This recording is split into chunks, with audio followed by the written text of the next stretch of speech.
Claude Cimeus. This is your first podcast, I feel like. I mean, you were just telling me this It is your is first. my very, very first podcast. Yes. How do you feel about this, man? I feel good. I feel like it's gonna be a fun experience. Because I think, the fact that we're friends outside of this, like we've had a lot of these conversations before, so I think that's easier. But I'm a little nervous, I guess. But it's all good. Well, thank you for being vulnerable. It's all good. I mean, I've done almost probably more than 150 episodes, and I always get nervous before doing them, and I feel like a little bit of nervousness is still good because it kind of shows that you care about You something. care, right? You'd have to be like not mentally right to not be slightly nervous. But yeah, I'm excited. It should be fun. Thanks for doing this, man. Very fond, of course. And I told you before we started recording, there's so many ways we can take this. I just wanted to start off by asking, are you the mayor of Chicago yet? Is this Look, I am not the mayor. I have zero political aspirations. That work looks like hell, and I don't want any part of it. No, I'm not. I'm very much not. It's not a dream that I have at all. maybe mayor of the people? It would be more like a nightmare, to be honest. For those wondering who aren't in Chicago, of course, folks in the Chicago tech scene, I feel like by now know who Claude Cimeus is. For those who don't, though, um, I guess my quick version of who you are, of course, other than being a friend of mine, you're a product manager, and you have been a product manager owner at various startups, I think 4, that you were a part of. You've co-founded, I think, 2 or 3 startups yourself. They've all failed, which have all failed, by the way. They did not become successful. A lot of lessons learned, which we'll cover. And now you're at P33, which is a nonprofit focused on really heightening inclusivity within Chicago's tech ecosystem. Is that fair to say? That's my career so far, yeah. On LinkedIn, though, your tagline is interesting because I feel like you changed it recently, and it's doing things. Right. What, and I guess where I wanted to start, especially in your career, is how have you navigated your career? Like, where do those decisions come from in terms of what startups you want to join and where you want to sort of take things? Yeah, I think whenever I look at my career, it's like the next best thing always comes from a place of something that did not work out or a place of failure, honestly. Um, I started like post high school, I started a company which did not work out. Um, and but that same angel investor who backed me, Brian Lorson, ended up hiring me at his startup. At that point, I would think I was employee number 1 outside of the co-founders. This app at the time was called Orchard, which is an app that helps you cultivate your relationships. So like if you have a friend you haven't reached out to in a long time, would say, hey, you haven't reached out to so-and-so, time to catch up or something like that. So to me, that was really interesting company, really interesting product. And Brian is just one of those people that career-wise who believed in me more than anybody else, who put his name on the line, put his money on the line on me. So, but, we ended up, doing that company. We got accepted to Y Combinator. I moved to the West Coast to be part of that for 4 months. I was living in Los Altos, which is like a suburbs of San Francisco. It's like in the middle of Silicon Valley. And that was one of the best times of my career. I had so much fun doing all that work. And that was from a point of something that I did that did not work out.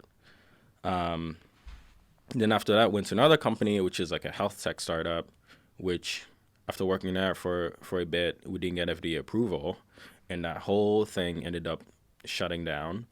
I think they're making a comeback now, but at the time it was shut down because we were lacking FDA approval. And that led me into the next opportunity that I think, played a huge role of where I'm at now. So it's like the way I've navigated, it's like I've tried things not work out, and on the other side of it, it's always better than what I've expected. And I think that's been the main way I've been navigating, just trying things I'm interested in and problems that I care about and building relationships with people that I care about. And I think that's the second point when it comes to my career, like beyond just taking risks, which is not really that risky. Because like when you're young, you don't have, your failures only affect you. They don't really affect other people, like your career failures. So they don't affect a spouse or kids or anything like that. Um, it's not that risky in the grand scheme of things. But I think on the other side of it, like building relationships has been probably like the most important thing that's helped me navigate all of that. I have some great people in the community that are far older than I am, far richer than I am, far smarter than I am, that I rely on for advice and counsel whenever I'm thinking what I want to do next. If I'm having a rough season in my career, they help me navigate of like, how do you become better? Or if I'm having a good season, they help me navigate like, how do you become even better from that? And they're kind of like my own personal board of directors. Cultivating those relationships ever since I was like in high school. So so when it comes to that, I think that's been instrumental to all the things I've done, but just building the right relationships. Yeah, well, speaking of, relationships, of course, I regard you as a very close friend, not just in the sort of tech ecosystem, but even outside of that. And I think that's kind of how we started. Yeah. It wasn't really as a direct link to that. I was thinking, when I asked you to do the podcast, I was thinking about one of your like superpowers, right? And I often think about that with people I meet or I'm friends with. What stood out to me the most about getting to know you better is not necessarily just your ability to make relationships, grow a community, bring people together. I think that's what people see on the sort of quickly on the outside. To me, what stood out the most was your ability to stay who you are, regardless of who you are in front of, which, I think me saying that is maybe light, but I think, and people who know you understand this a bit better, but I'll give you a quick example for those who don't know Claude as intimately. You'll show up to an event, and you're a big sneakerhead, we'll talk about that, but you'll show up and like, you got Jordans on. You show up to a podcast, you got bling on, and that's part of who you are, man. It's part of your character, but it's also very, very hard to do. What is your approach and mindset for folks who want to be more authentic in terms of giving that kind of advice? Yeah, well, there was a point in my life where I wasn't like that, where I was trying to fit in with other people. I came here 10 years ago from Haiti. I think it was 11 years ago now. Immigrated here to the U.S. I went to an all-white high school and middle school. I think it was like 98% white, and I would say not white. It was a mostly rich area, and I was not rich, very poor actually. Most of the time we were under the poverty line. And I think I went through a phase of my life where I'm like seeing all these things and be like, oh, I want to be like that. I want to be like this person or that person, and just comparing myself to other people, which is not a great thing to do. But I did have that phase once in a while. And it's just a very uncomfortable way to live your life. I've learned that it takes a lot of work to keep a persona. Just mentally, internally, it takes a lot of work, and it can be draining. It can be emotionally draining, physically draining. I figured for my own life, it's so much easier and better to be myself and be around people who allows me to be myself, who don't judge me for it, and it's been the greatest cheat code, I think, from an emotional standpoint. I surround myself with friends that are, who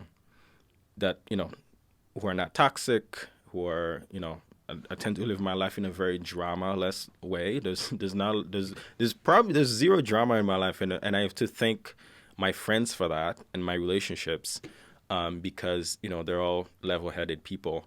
But all that to say, to back your question, when I'm at an event, or I'm at a tech event, or meeting with investors, or the governor. Even in any room that I'm at, I try my best to stay who I am, because it doesn't take work to be who you are, and I think people appreciate the authenticity. I think people tend to gravitate towards people who are real, And the more that I can be, the more that I think it's helpful to me just internally. It doesn't even matter like what it looks like on the outside. Just internally, it's just a lot more peaceful, and I enjoy that peace. Yeah, I truly do. Yeah, and I guess from one, young individual to another, and obviously you're younger, but I'm 28, 24, 24. 24, right? The reason I bring up age is it's so critical, yet so difficult to have that self-awareness. You read about it in books and blogs and articles, and you have roadmaps, but I feel like even for me, when I go to execute and find that path for me to figure out who I actually am, which is difficult, right? I mean, it's an easy question to ask, like, who is Claude Cimeus, right? What defines you? But I feel like that question, if you really sort of parse it out, it's like, whoa, it's like a truck almost hit you in the face, you know? Right. So, what sort of things did you do to help build that self-awareness? Yeah, I think so. Self awareness is one of those things that I care for in people, whether it's friends, or people I just associate with. Personally, it's a skill that I've cultivated. Um, Honestly, I think I had to grow up a lot quicker. Like I said, like coming here, like coming. I mean, you know this. Like coming to a whole new country, don't know the language, don't know anyone, don't understand the culture, don't have any friends here, um, and like you have no money. You have to grow up. You don't have a normal teenage years. You don't. So you have to grow up quicker, and and I think that's where it came from, and I think that's part of it. Just like that transition from Haiti to here, and I didn't want to be another story of like coming here and then do crazy things and then get in trouble and stuff like that. So I think a lot of it came from the fact that I knew like the sacrifices that my parents made for us to be here. um, I had to start focusing on the things that matter long term very early, which probably missed out on a few fun things that teenagers do, but I'm grateful for the life I have now and all the things I get to do now. But I think that's part of it. It's just like that whole transition of being an immigrant when you're like 11 or 12 years old. It helps you. I feel like it's either like throws you off completely and you become completely useless to society, or it helps you grow up, a lot quicker and becoming a very self-aware person and become a responsible adult. So I think that's part of it. I think the other part is honestly, like, you know, uh, having good parents, like my mom and my dad. It's like they're crucial to who I am today, because like and that's truly the luckiest thing that can happen to you. I feel like, because you don't choose them, you choose everything else. I guess you don't choose your parents, you don't choose your siblings Or where you're born as well. or where you're born, but having good parents, feeling loved and unconditional love, I think has been the thing that's like given me a lot of internal peace as an adult, and I thank God for it. I thank them for it. I think that's probably the key of it. It's just like growing up, I never had to wonder like, do my parents love me? Do they? It's something unconditional love that I've had, ever since I was a kid, and I think that's helped me become a very secure adult. Yeah. I mean, parents are so pivotal. And you're a classic example of that, right? Aside from wealth, or maybe infrastructure around you, having to immigrate, aside from all of those challenges, if you have loving parents who really want the best for you, the likelihood is you're going to turn out all right. Who knows like what the exact scenarios are. And I see this a lot through Maria, who, my fiance in psychology. Like that's always one of the biggest challenges kids have if, their parents are distant or they grow up in a very troubled household. It's a big challenge to overcome. I wanted to go to one area, which I don't know if you feel this sometimes, but um, as an I consider myself, obviously I'm a Canadian citizen, but nonetheless I immigrated to Canada, right? I wasn't born in Canada, and I always, given that most of my family live in the Middle East, I still kind of bear sometimes guilt because I feel like I've been given a position of privilege, let's say, and you constantly have to make something out of it. Do you sometimes bear that, knowing that, you're in a position where you're constantly trying to create something because you know that there are family members who would, fight to be where you're at? Um, I don't know if I live with it every day, but I understand how lucky I am to be here, and I don't want to waste it. And if I do understand that, and I think that's part of the drive of like why I wanna do so many things, is because I understand that it's, not everyone has that opportunity. And if I'm able to live in the U.S. and be an American citizen and do all these things, that's such a cheat code in life, just being in the U.S. And I don't live with guilt. I don't live with that. I don't have that guilt, but I do recognize how lucky I am to be here, and I don't want to waste it. I don't want to waste the opportunity. So, but no, I don't think I have the guilt, but I just simply recognize that I'm lucky to be here, and I don't want to waste the opportunity. In life, you only have this one thing, right? You only have like live it once.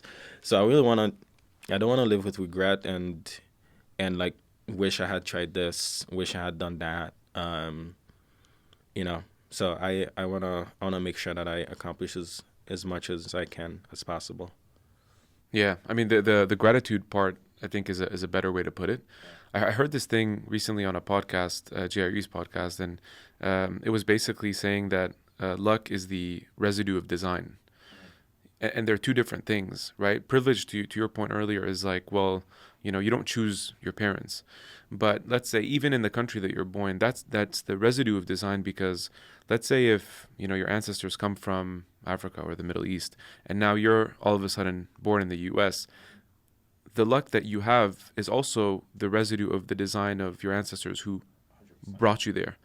But to me, it was also very kind of motivational. I'm like, well, forward looking, all the choices you make will also be the residue of design for future generations. Right. Right? Right. 100%. No, very well put. And also like decisions of your parents, Correct. you know, like they have impacts on you, negative or positive. So yeah, so it goes back generations for sure.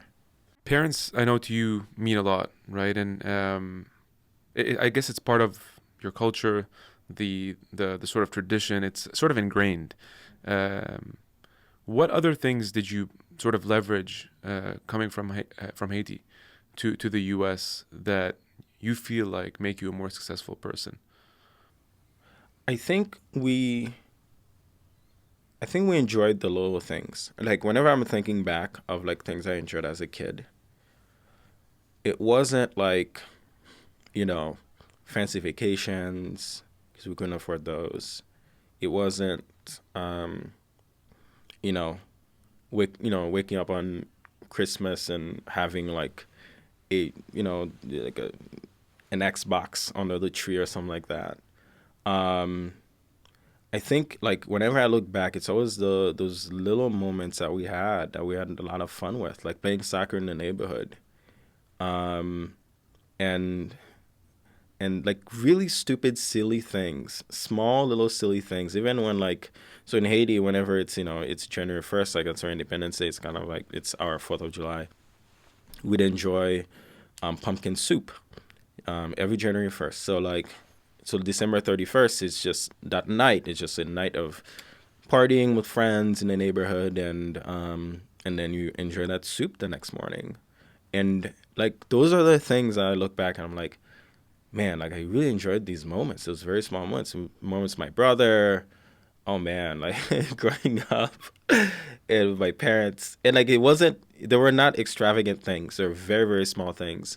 And I think coming here, that's helped me focus on also not being distracted and just like enjoys those small moments that I even now enjoy those small moments that I have with friends, or like whenever we're catching up, if we enjoy a good meal at RPM or someplace like that. And I guess now I probably do some more extravagant things, but back then Chicago Bulls. Chicago Bulls. But yeah, I think to answer your question, like I think another thing, like growing up in Haiti, that's helped me stay motivated, it's helped me stay focused. It's not worry so much about people doing big things and people doing extravagant things. Just like I remember, like those small moments I truly enjoyed as a kid, and I try my best to enjoy small moments now, whatever those small moments happen to be. So I think that's another part that was just kind of ingrained in us. I appreciate that perspective, especially from someone who is doing a lot. And I know you touched a little bit on that, before when we were talking about what motivates you. And for someone who, plays in the startup world, of course, not easy, time consuming, it's challenging. It's Startup world is so hard. It's so crazy. I don't mean to interrupt, but it's so crazy, like how it's like so glorified exactly and it's romanticized, and there are the good jet moments. life. Right, there are good moments, and I'm grateful for it. I learned a lot. You do, make good money. Sometimes make a lot of money, but it's draining, emotionally draining. Every day you wake up, you don't know if the company is gonna exist anymore. Even as like an early employee. So all that to say, like, startup world is romanticized a lot. It's because people only see the good parts. They don't see the awful, awful, awful parts. They don't make the headlines. Yeah, they don't make the headlines. Agreed. Well, I guess on that topic, I remember, if we're okay going there, I remember, I guess a situation within your personal life, I feel, where you got to a point where, post high school, it was like hustle, hustle, hustle for you. It's like work, grind, like do everything you can to keep building yourself up. And you came to a point, not a break, I don't want to say a breaking point, but just I think a moment of realization where you realize you needed to take a step back to take care of your personal self Right. before continuing to go there. That's hard to do though, man. Like, again, back to that realization or self-awareness, like looking yourself in the mirror and be like, everything I know about myself, Claude, the go, go, go, the getter, right? For me to voice to the world that I need a bit of time off is also not an easy thing. It takes a bit of courage to do that. Yeah, I had to rest. Like, I was truly burned out by 2020. And By the year itself? by the year itself, I mean, like 2020 was such a wild year. And it's funny because, like, in my own personal life, things were fine. My family were healthy. I was healthy. I've never had COVID. No one in my immediate family has had COVID, by the way, still. But it was a wild year. You had a pandemic, an election, racial tension, well, and like a bunch of, and also big celebrity deaths like Kobe Bryant and things like that. Um, and I was very lucky. My job was not affected by 2020 at all. Like, as a matter of fact, I think like that year I even got like a raise. Um, but in January of 2021, I realized, like, man, like, I had to take some time off, and I think that taught me how to rest. I think it's one thing, and like, people like us who are like you and me and others who are like in the community, like we talk a lot about like it's important to work, it's important to build things, and like we all agree on that, but we don't talk enough about like finding the time to unplug and rest. And so I quit my job, went back to Haiti for a few weeks, spent time with my parents, and just like not do anything for like a few months actually. And again, I know like this is a privileged kind of scenario where like I'm making enough money where I can do that, but um, it taught me a lot about like learning how to unplug, and that's stayed with me now that I kind of understand how to do that. Do you mind going into some of those, like in terms of the lessons learned while you unplugged? What sort of reflections? Because that was going to be actually a question. Right. I think a lot of it comes back to where are you putting your self-worth? Um, and I know a lot of my self-worth is tied to my work. And I love my job. I love what I do. I enjoy the rewards of that. So I do think like a lot of us do tie ourselves to our career from a self-worth standpoint. And taking a step back, you kind of realize, no, but like there's other things like your friends and your personal relationships and your relationship with your sibling and your mom and your dad and things like that. Those are the things that matter long term. And I've learned that it's good to unplug and focus on those things from time to time, because any job that you have, if you die tomorrow, the next few days are gonna put they're gonna put, that position opened up. I'm sure they'll miss you and things, but they're gonna put that up. But if I were to pass in the next few days, like my brother can't get another brother, my parents can't get another son, my friends can't get another Claude. So it's like understanding that to me has helped me a lot to focus on the things that matter, which is, my friendships and making sure my friendships are healthy, and mentally making sure mentally I'm always in a healthy spot. And I don't think you can have those realizations being in a go, go, go world. You really have to take time off to do that. And I think that's what being unplugged has taught me, like focusing on the long-term things and the more important things to yourself internally. It's funny you say that. My mom has another way of saying it, where it doesn't matter how important you are to a company or what you end up doing in terms of legacy and all the shit we talk about. She's like, they'll never build a statue for you. No, right? Meaning that it doesn't matter, what you do. I think this idea of commemoration that they're Right. gonna have. Never. So it's not necessarily to say don't work hard, but it's don't lose yourself in the process of working hard. Exactly.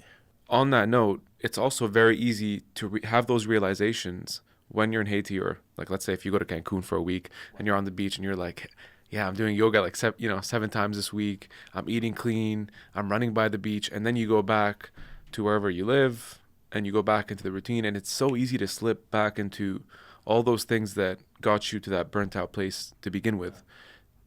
Are you sort of planning to proactively do some things now so that a bit of that balance is more consistent? No, I found that balance. I think I found it. It's like, I think there's a difference between like being a founder and being like an employee. Like, when I'm a founder, I know those first few years, like there's no balance in that. So you just have to, you have to go at it, and that's I understand that. But if you're an employee, it's good to find that balance, and I've found that balance in my own personal life. So like on the weekends, I don't work. Saturday, Sunday, I rest. I spend time with my friends. I go out. Check out restaurants, or kick out my crib, or kick out of my friends' cribs. So I've learned to like just separate these two from like my career and my own personal life, because again, I think those two until like you're on your own company, those two will always be separate. And then other ways that I do that is just travel. Like my vacations, I try to go far and just like spend time with myself, and that's been truly, truly helpful to me. Well, speaking of separation, good segue. But one of the other things I admire. By the way, I'm not just trying to feed you compliments because we're on a podcast, but it is true, man. I speak. No, we should that. I speak that genuinely, really. And these are two things I feel like contemplated. When I was just kind of visualizing how I want to go about this podcast. So we talked about, the first part to me was your authenticity. The second part is your ability to separate your work brand versus your personal brand. Because it's funny when you say, and of course it's common, like we all somewhat derive some of our value and our worth from our professional life, because they're sort of intertwined, especially if you're a founder, to your point. But I've always seen you as like Claude, not necessarily Claude, VP of, or product manager of, or host of, right? I've always just seen you as Claude. And if someone were to ask me to describe you, obviously the first thing I'd say is, well, he's a friend. Okay, so what does your friend do? Then I can be like, whereas I think some of us can slip into this realm of, oh, Claude, I want to introduce you to, Sarah, who's the VP of XYZ at. How are you able to separate those two? Yeah, no, that's a fair point. It's a really good point, actually. When it comes to like the way I view it, when it comes to like building relationships, I'm at a point now where people, I guess, are coming up to me for like advice on career advice, which is weird. Um, but like what I would say is like you have to get to know people for who they are, not what they're getting paid to be. And I think those are very Come on now, important. preach. Um, I get paid when I was a product manager. I got paid to do that. I'm getting paid right now to be director of platform at P33, but I'm not getting paid to be Claude. Like I'll be Claude for the rest of my life. I won't be at a particular job for the rest of my life, right? So I think it's good to understand what that separation clearly as an adult, as a worker. And that's why I think a lot of people get networking wrong. And I even like never use the almost never use the word networking. Like, Despise that word. right? It's like it's so transactional. You don't want to see people as opportunities. Like people are people. And they're not AVC, they're so and so first. And so like you don't want to, and like it just makes it, you don't want to make people like commodities. Like they're not transactions, they're people. And so I never want to be that person who's lives and breathes by their work title. Like I want to be known as myself. And I think I think that's a good place for people to try to get at. Um, because once you don't have that title anymore, let's say if something happens, you've lost yourself, and I think that's tough. Um, and you don't want to be in that situation. So I think for me, when I view people, I always want to view people as themselves. So what makes them unique? What makes them tick? What do they care about? What are the problems they want to solve in the world? What are the things in the world that bothers them? What are the things in the world that excites them? Um, and I think that's oftentimes a good place to start relationships rather than seeing people as simply a title. And I think that's just wrong and probably not helpful. Hmm. Yeah. Sorry, I'm really thinking about what you just said, which I like where you went with it because it was kind of it was going to be one of my questions is, and I remember I shared that post on Twitter, and a lot of the questions I got were, how do you create these ecosystems when you bring people together? I think one of the things, and shout out to ChiTech IRL, which obviously happy to be partner of, and You're a sponsor, so thank you. shout out to you, Abinaya, Tony, and Eric, of course. And for folks who don't know, it's like the place to be if you're in tech or if you're in a startup The world. best tech parties in Chicago. Best way to put them. That's it. Um, I realized the reason why I like them so much is first of all, I genuinely want to go to this event, right? Yeah.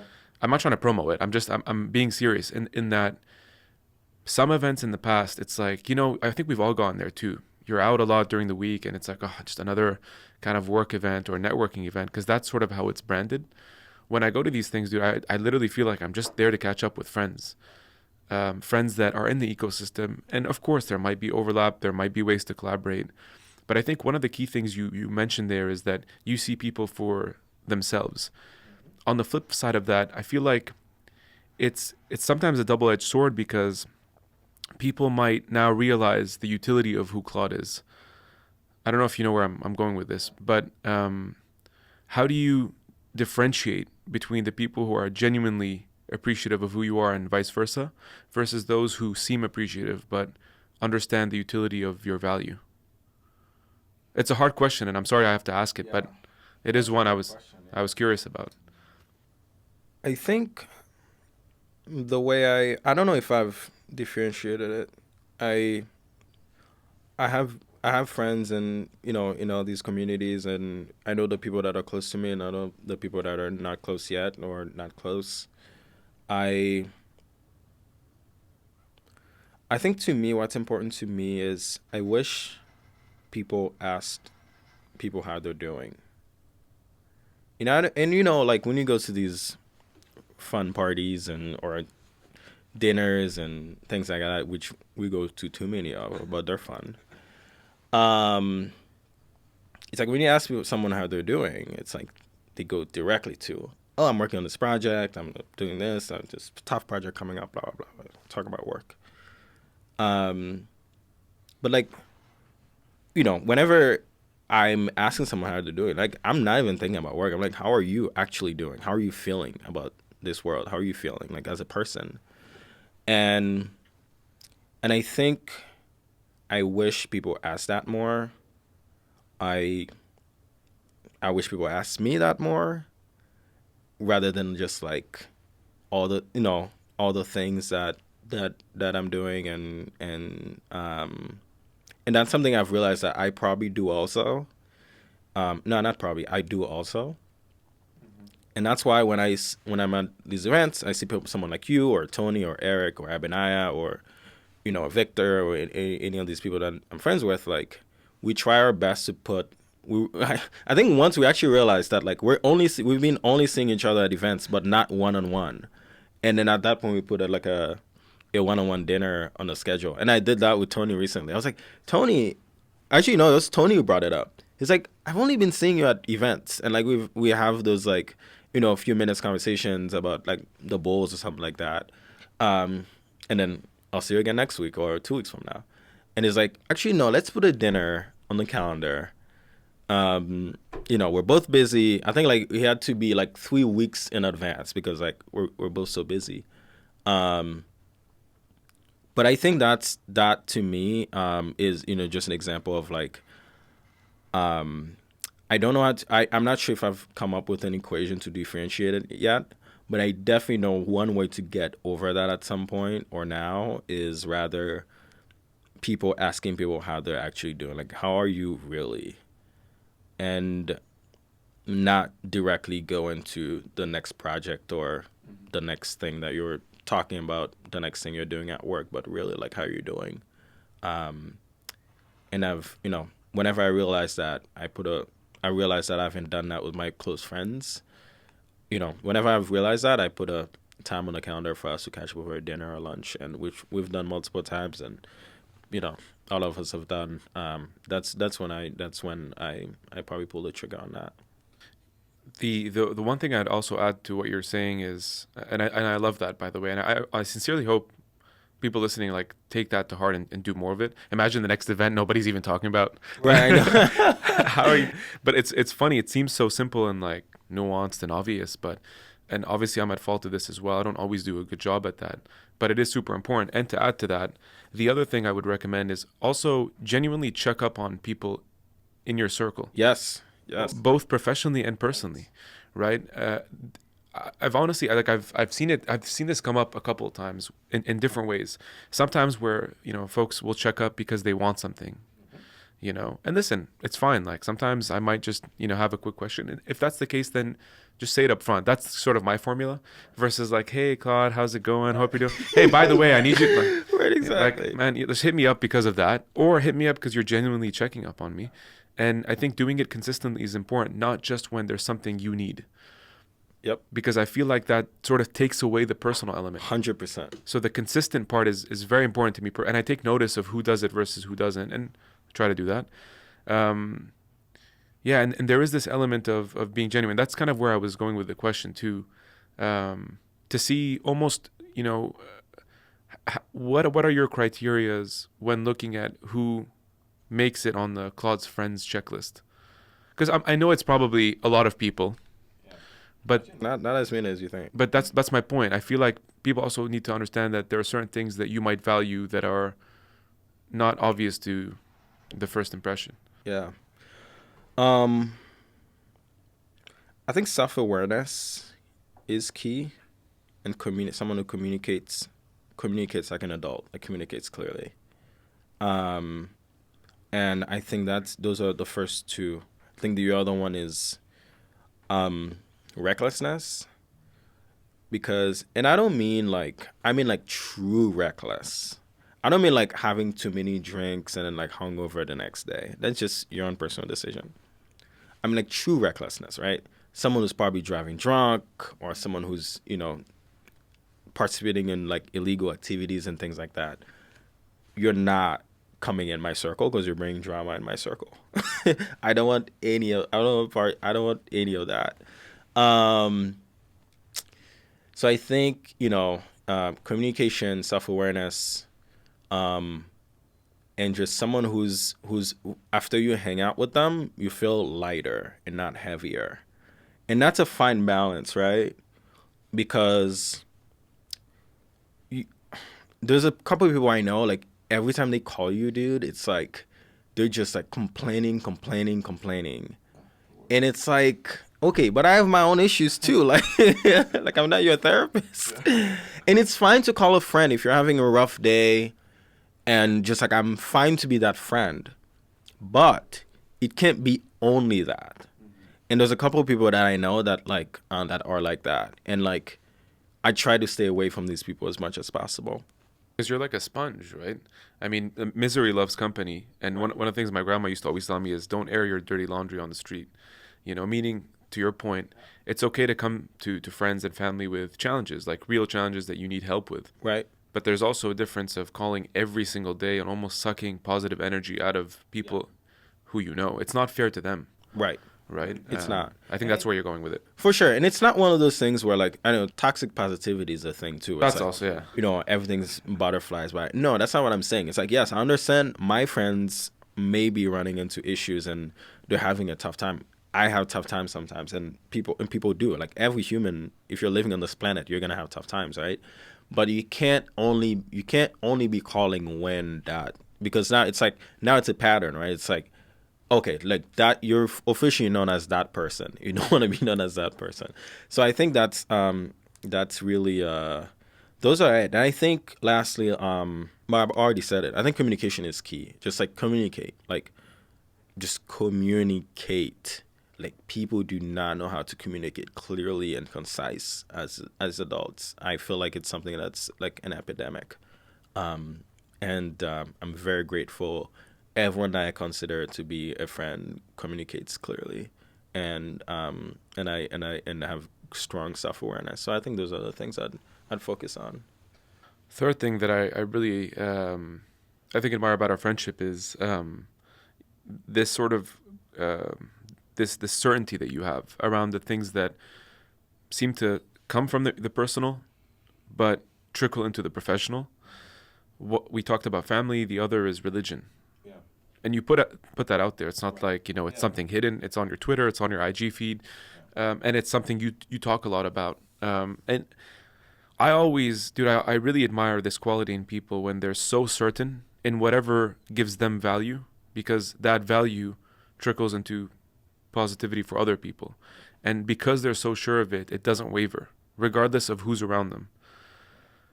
How important has your religious beliefs been for your professional career? And just you as a man? I think, well, so I'm a Christian. I grew up Christian, and like literally, both my parents are pastors also. So it's like it's not like a double PK. I think to the core of it, the world is a very uncertain place. It's a very unpredictable place, and like especially now with like, because you get to tap into news of everywhere all at once. So like, I'm in Chicago now, but I know, if there's something happening in Japan or South Africa or Lebanon, I know it immediately. So it's like all of the world's information can be consumed all at once, and you realize how crazy the world truly is. And I think personally, like, I think it plays a role into my life of like joy into my life, and not happiness. I think joy and happiness are two very different things, right? Happiness is like, I have this chocolate cake. It makes me happy for 5 or 10 minutes. So like there's kind of this thermostat that goes up and down based on outside circumstance.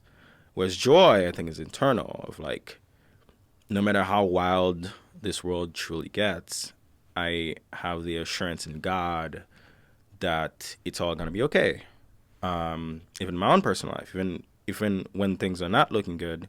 And it's not like you're not afraid, you're not terrified, you're not petrified. Like, of course, you have all these feelings. Like you're not like you're still a human being and have emotional feelings, and those feelings are still gonna be there. But I think for me personally, it has played a role into like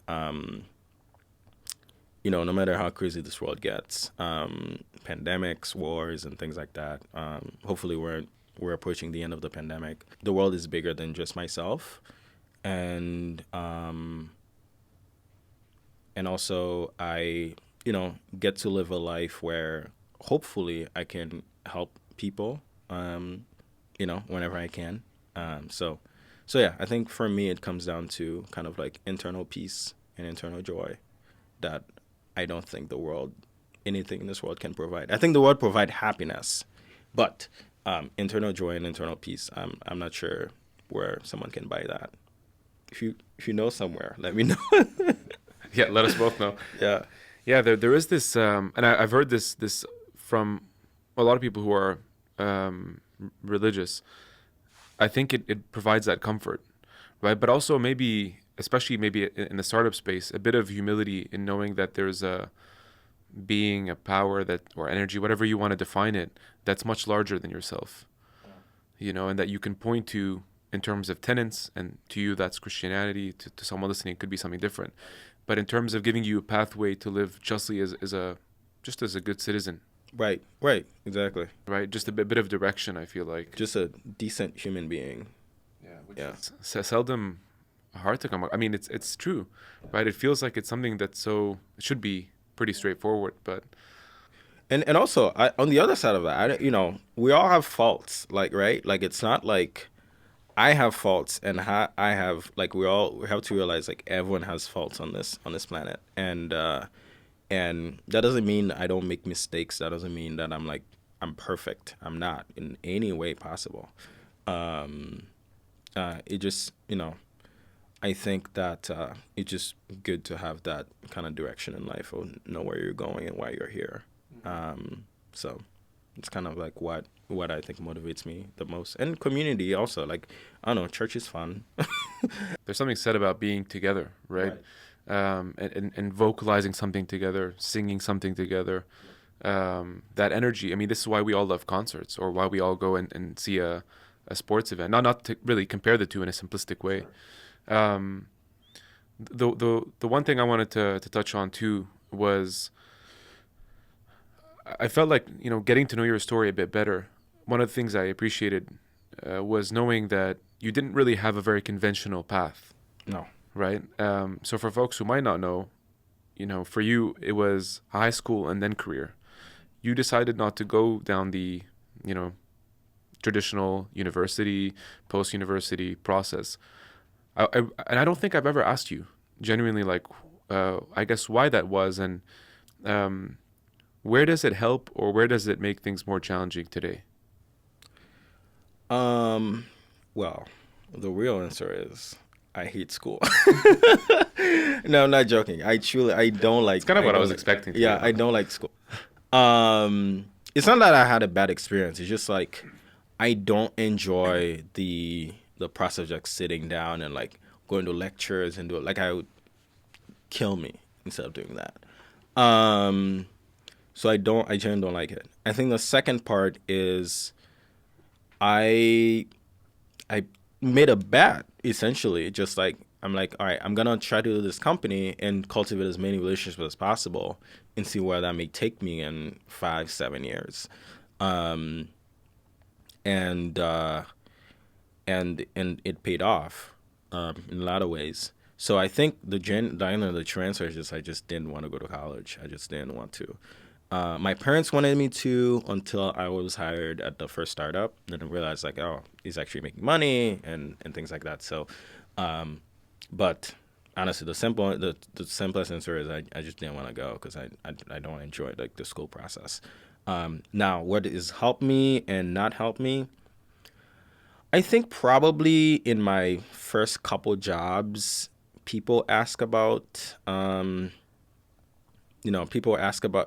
in a hiring process, like, it was brought up, but I was hired regardless, so it wasn't really an issue. So I think that's the only issue I can think of. I think the other part, I just probably don't care about college sports. So I feel like if you go to college, you do care about that, and that's a part of sports that I'm missing, I guess. But beyond that, I have no debt. And I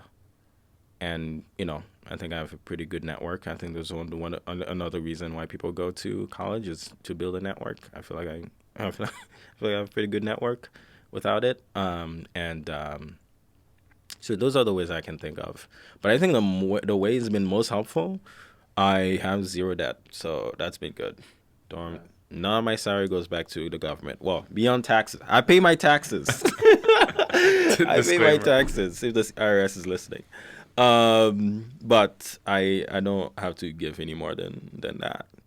I hope people listening to realize that, well, of course, your story is unconventional, but you also had to be unconventional after high school to also get to where you are now.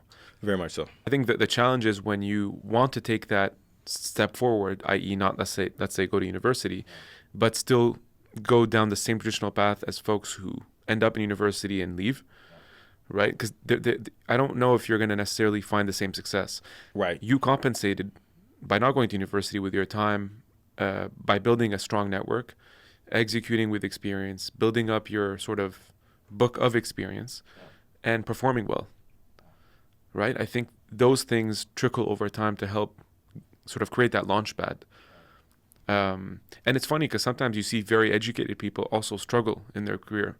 So it's not to say that the two are necessarily, I would say, linked. Like the biggest thing I can think of in terms of asset was just learning how to work as a team. Right. Like work with other people, and also learn how to learn. I think that's really what it provided. But content-wise, nothing very specific. Like these are things I took more so from the experience versus the education. Yeah, I think part of it also is just like I I think when you're really young, as I was back then, you don't think about consequences. So you take a lot of risks. Looking back, yeah, it is kind of wild that I did that. Right? Like looking Well, it panned out. objectively speaking, yeah, that was not, on paper it was not the smartest decision. But now everyone's kind of say, "Oh, it worked out." But I think like looking back, it's just like I think it's one of those things in life that like works, has its advantage and disadvantage is like thinking about consequences of actions. And I don't mean like reckless actions. I mean like starting a company and just like, or, doing, something career oriented, right? It's like we always go to why things are going to go wrong and why things may not work out. And that's a good thing to have. But at the same time, I do think it prevents us from making decisions.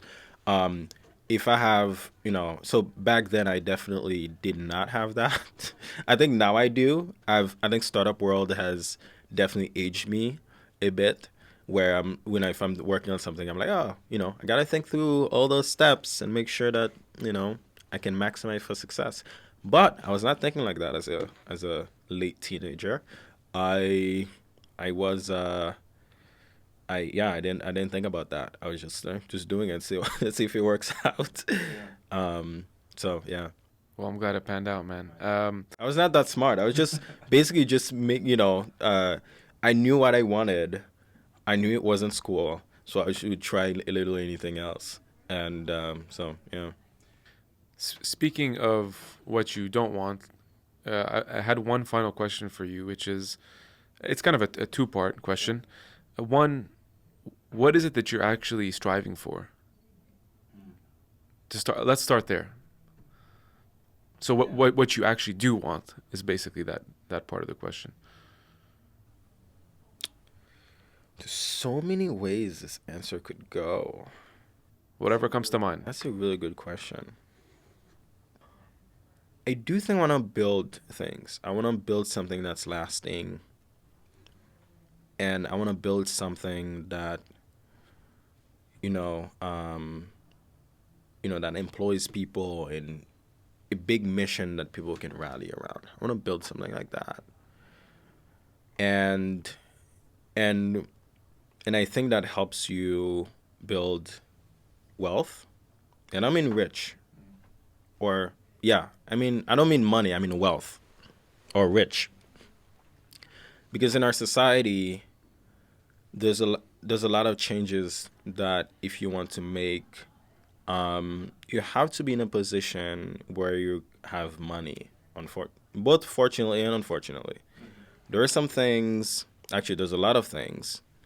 Walking down the street with a sign in your hand will not accomplish. And I'm not saying it's wrong to protest. Of course, it's your right, and you should be protesting of things that you don't accept. But to have true real impact, you need money. And you need power, you need money. And in order to get to that position, you either have to own things or invest in things, and or build something. So, so I'd love to build. And that's a reality that I've learned from a lot of close mentors of mine, and a couple, like Amanda Leonard, who's been on your podcast. Shout out to good her. friends. Yeah. And that's something I've learned from her, and other people also. So I think for me, I want to build something, whether it's a company, probably a company. Which is where you're at now. Which is where I'm at now. I want to solve a problem, and then we can go from there when it comes to, building enough wealth to have a true impact on things that I want to have impact on. Like the fact that I think less than 3% of venture capital money are still going to Black founders is insane. Women founders are not getting funded. Black women founders are not getting funded. If you look at the senior leadership at the big companies, or even any company for that matter, barely have any women representation. If you go down to like Black representation, that's a whole other issue. I think there's a lot of things that I want to have impact on that you just need money and power to do. And I want to own a soccer team. That's like my ultimate dream. Which one? Look, ideally it would be a European team, but those are like a couple billion at least. Let's go. But an MLS team, I'd be down for an MLS team. Chicago Fire, if I still live in Chicago by then, I would love to buy Chicago Fire. Because I grew up playing soccer. It's a big part of my life, big part of my identity. So it would be great to own a soccer team. Or on part of an NBA team. That would be fun too. I'm a big Bulls fan, for those listening. Nice. Go Bulls. We're playing tomorrow against the Bucks. It's win or go home for us. That's a whole other discussion. But we definitely would love to own part of an NBA team someday, if possible. Well, we're almost up at the hour, by the way. How are you feeling so far? I feel good. Do you feel better than when you first started? Yeah, for sure.